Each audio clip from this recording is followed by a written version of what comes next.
प्यारे बच्चों, ड्राइंग की इस ऑनलाइन कक्षा में आप सभी का हार्दिक स्वागत है। आज हम बात करेंगे वृत्त व उसके विभिन्न भागों के विषय में।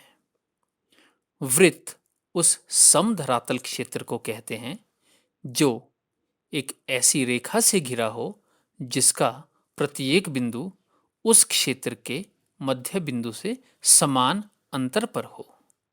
जैसा कि आप इस चित्र में देख रहे हैं कि हमने कागज पर एक बिंदु ओ लिया है।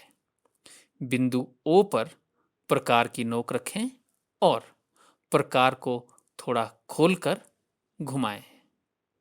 अब इस प्रकार से जो रेखा बनती है, जिसे कि हम परिधि भी कहते हैं, इस परिधि का प्रत्येक बिंदु बिंदु ओ जो कि केंद्र में है उससे समान दूरी पर है। तो इसी क्षेत्र को हम वृत्त कहते हैं। वृत्त का अगला भाग है व्यास। व्यास वह सरल रेखा है जो परिधि के किसी बिंदु से शुरू होती है और वृत्त के केंद्र से होते हुए परिधि के दूसरे बिंदु तक पहुंचती है। इसे हम इस प्रकार भी परिभाषित कर सकते हैं कि यह एक सरल रेखा है जो केंद्र से होती हुई खींची जाए और जिसके दोनों सिरे परिधि को छुएं, जैसा कि आप इस चित्र में यहां पर देख पा रहे हैं। व्यास वृत्त को दो समान भागों में विभक्त करता है और इन दो समान भागों को हम अर्धवृत्त कहते हैं। वृत्त का अगला भाग है अर्धव्यास या त्रिज्या। अर्धव्यास अथवा त्रिज्या वह रेखा है जो केंद्र से परिधि के किसी एक भाग या किसी एक बिंदु तक खींची जाए। अर्धव्यास या त्रिज्या का माप व्यास के माप से आधा होता है, जैसा कि आप इस चित्र में यहां पर देख पा रहे हैं। अगला भाग है चाप।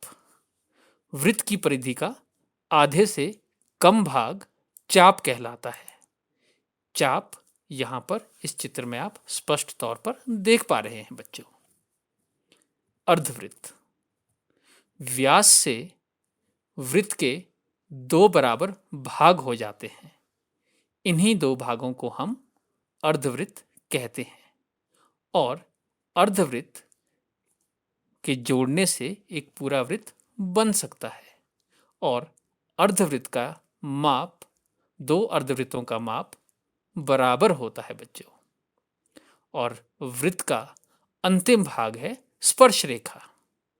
जैसा कि आप यहां चित्र में देख पा रहे हैं, स्पर्श रेखा वह सरल रेखा है जो वृत्त से छूती हुई खींची जाए और यह रेखा अर्धव्यास पर या त्रिज्या पर समकोण बनाती है। तो बच्चों, आज की इस कक्षा में हमने जो वृत्त के अलग अलग भागों के विषय में सीखा वे हैं वृत्त, व्यास, अर्धव्यास, चाप, अर्धवृत्त व स्पर्श रेखा। अगले वीडियो में हम विभिन्न प्रकार के कोणों व उनकी रचनाओं के विषय में और अधिक जानकारी प्राप्त करेंगे। इस वीडियो में इतना ही।